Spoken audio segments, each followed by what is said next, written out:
એલા તને કઈ નાક શરમ જેવું છે કે નહીં? હે હું કરું ઈ જ તારે કરવાનું? તને કેટલી વાર ના પડી? કેમ એલા લાલા હવારમાં હું કામ માથાકૂટ કરવા આવ્યો અને મેં એવું શું કર્યું? તે શું કર્યું એમ? આ પેલા તું ખાલી નાનો એવો ગલ્લો કરીને બેઠો હતો અને મેં કરિયાણું વેચવાનું ચાલુ કર્યું તો તે ચાલુ કરી દીધું, અને મેં આ ભેહુંનો ખોળ વેચવાનું ચાલુ કર્યું તો પછી તે ચાલુ કરી દીધો. હજી તો હું સોડાના મશીન મૂકવાની વાત કરું છું કે તું લઈ આવ્યો હોતે. તું મારી જેવું કામ કરે છો ભાઈ? એ લાલા હવે તું બસ કરી દેજે હો. આ તારા વરસ છે ને એટલા વર્ષથી હું દુકાન કાઢું છું, અને તને એવું લાગતું હોય ને કે મેં કરિયાણું ચાલુ કર્યું તો પૂછ આખા ગામને. હું વર્ષોથી બધો ધંધો કરું છું. અને હું કીધું તે સોડાનું મશીન તો મેં કેદુનો પ્લાન કર્યો હતો, અને તે તો આજકાલનો તારા મગજમાં આવ્યું છે. એટલે તું છે ને મારી એને મગજમારી કરતો નહીં, મને મારી રીતે ધંધો કરવા દેજે. કેદુનો ધંધો કરે છે એમ? આ વાંદરા જેવા લખણ ન રખાય આપણે કે બીજાની નકલ કરીને એમ નકલ કરે એમ. અને મારી વાત સાંભળ, જો તેવડ હોય ને તો આપણી રીતે ધંધો કરાય, આ બીજા કરે એવું ન કરાય. હાલી નીકળ્યો સાથે. એ ભાઈ તું છે ને મોઢું સંભાળીને બોલજે. વાંદરા જેવા કોને કે? વાંદરા જેવો તો તું છો તે હવારમાં આવ્યો. પૂછા ગામ વાળા બધા ભાઈઓ બેઠા, એને ખબર છે કે હું વર્ષોથી ધંધો કરું છું ને મારામાં કેટલી આવડત છે. એટલે નકલની તો વાત કરતો જ નહીં, નકલી તો તું છો. હારા તો હું છેલ્લી વાર કહી દઉં છું, હવે મારા માર્ગમાં ન હતો ને હારા વાત નહીં રે. એમ નકર તો હું કરી લઈ? જો એ દુકાન નકાડું છું ને અહીંયા બેઠો છું, તારે થાય કરી લેજે. જા. હા તો જોઈ લેજે હવે શું થાય છે એમ. હા તું નીકળ નહીં ભાઈ, જા નહીં. હવે મૂંગો રે ને. હવે જા ભાઈ જા. તારી જેવા તો કેટલાય આવીને સાવીને ફેંકી દીધા. હાલી મેળો. હા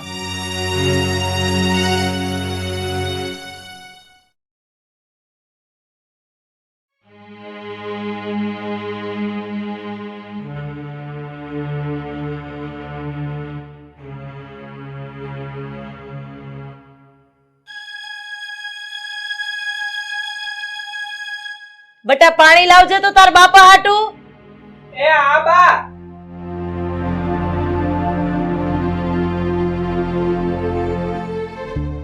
શું થયું છે?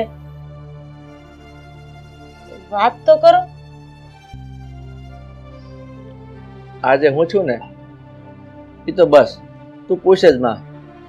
ગાવડી એવું તે શું થયું? આ ઓલો ભૂત છે ને આપણા ગામમાં. કોણ? ઓલો લાલો? હા એ લાલો. એ આખા ગામમાં વળગે છે ને.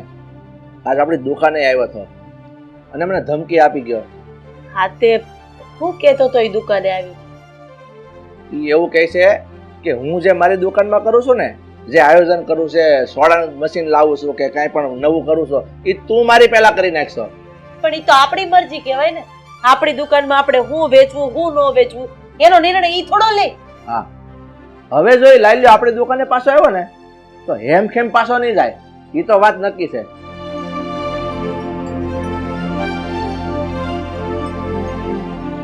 જય શ્રી કૃષ્ણ. જય શ્રી કૃષ્ણ. બેહો. જો ઠાકરસિંહ, ઉમરે ઉભા રહીને મેં બધી વાત સાંભળી. તમે આમ ઉતાવળમાં આવીને કોઈ વાત ન કરો. આ લાલિયાને તમે નથી ઓળખતા. એ કેટલો હરામી માણસ છે. એ જો પાછળથી વાર કરે છે. આ પાછળ વાળાના ડાસા ફાટ્યા રહે. હા આ બા કે એમ આપણે ઉતાવળે કોઈ પગલું નથી લેવું. આપણે વાકમાં આવશું ને તો એક કરતા બે થાય. શાંતિથી પતે એમ પતાવો. હા બાપા, તમને મનમાં આવે ને એમ તમે ધંધો કરજો. આપણે છે ને આ લાલાથી એક નાળાવા સેટું રહેવાનું છે, ક્યાંય આપણે વાંકમાં આવવાનું નથી. ભાઈ હું તો એનાથી શેટો જ રહેવા માંગુ છું, પણ એ મોઢામાં આંગળા નાખીને બોલાવે એનું શું કરવું? અને એ કે આખા ગામનો દાદો છે તે આપણે એમ બીને રહેવાનું. જો ઠાકરસિંહ, હું તો આ ગામના લાલિયાને ઓળખું છું અને તમને ઓળખું છું. તો તમારા બધાનું મને પેટમાં બળે ને એટલે હું તમને ખાલી ચેતવવા આવી છું. હવે આગળ તમારે શું કરવું એ તમે જાણો. હા બા, હું આ બે બાપ દીકરાને ઈ જ સમજાવું છું. આપણને ખબર જ છે કે આ માણા એવો છે તો આપણે હું કામ એની યારે બાત ભીડવી? કાંઈ નહીં, બને ત્યાં લગી ભગવાન જે કરશે એ હારાવાના જ કરશે ને બા. હવે રોટલા તૈયાર છે, તમે બે બાપ દીકરો આવો એટલે હું પીરસી દઉં. સારું હાલો. જય શ્રી કૃષ્ણ. જય શ્રી કૃષ્ણ. જાઉં છું.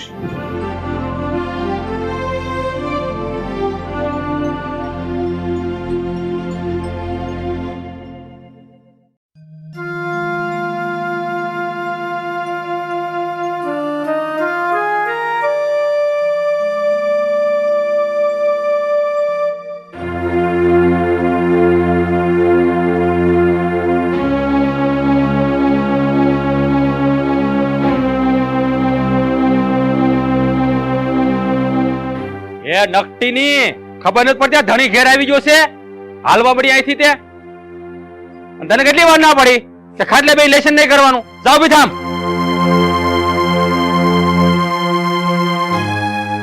જા ને આમ હવે હરખા જ ભટકાના છે બારે તે ને ઘરમાંય તે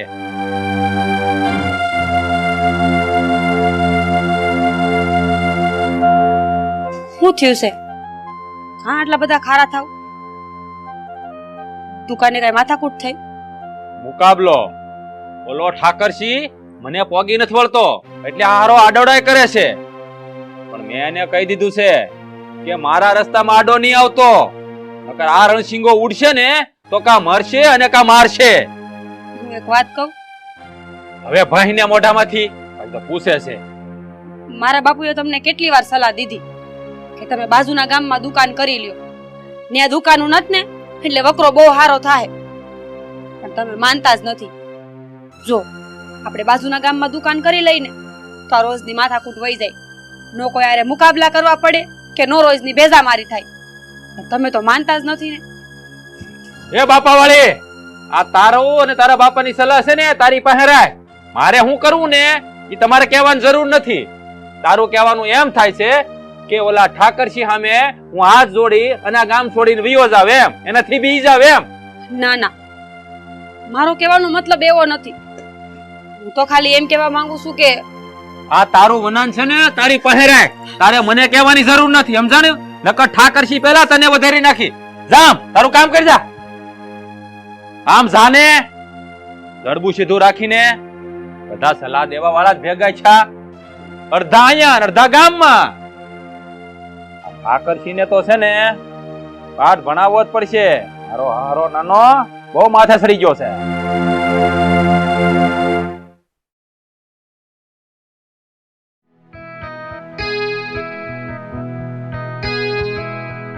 જોની આ તારા લાલાભાઈ અને મારા બાપા વચ્ચે એક ઝઘડો થયો છે એટલે આ વાતને અહીંયા જ દબાવી દેવામાં મજા છે એટલે તું કેવા હું માંગે છો આ વાત હું કોઈને ન કહું એમ અરે કેવું પણ ઈ એના સમય અત્યારમાં છે ને વાતાવરણ બહુ ગરમ છે જો અત્યારમાં આપણે આ વાત કરશું ને તો વાતાવરણ બગડી જ જાય નહીં આકાશ આ જ હાસો સમય છે આપણે જો આવા સમયે ઘરે વાત મૂકશું ને તો બધાનો ગુસ્સો શાંત થઈ જાય અને આપણી હગાઈની હા પાડી દેશે અરે અવની આ થોડા દિવસે સપના જોવાનું બંધ કર આ તારા ભાઈને તું જેટલી નથી ઓળખતી ને એટલા અમે બધા ઓળખીએ છીએ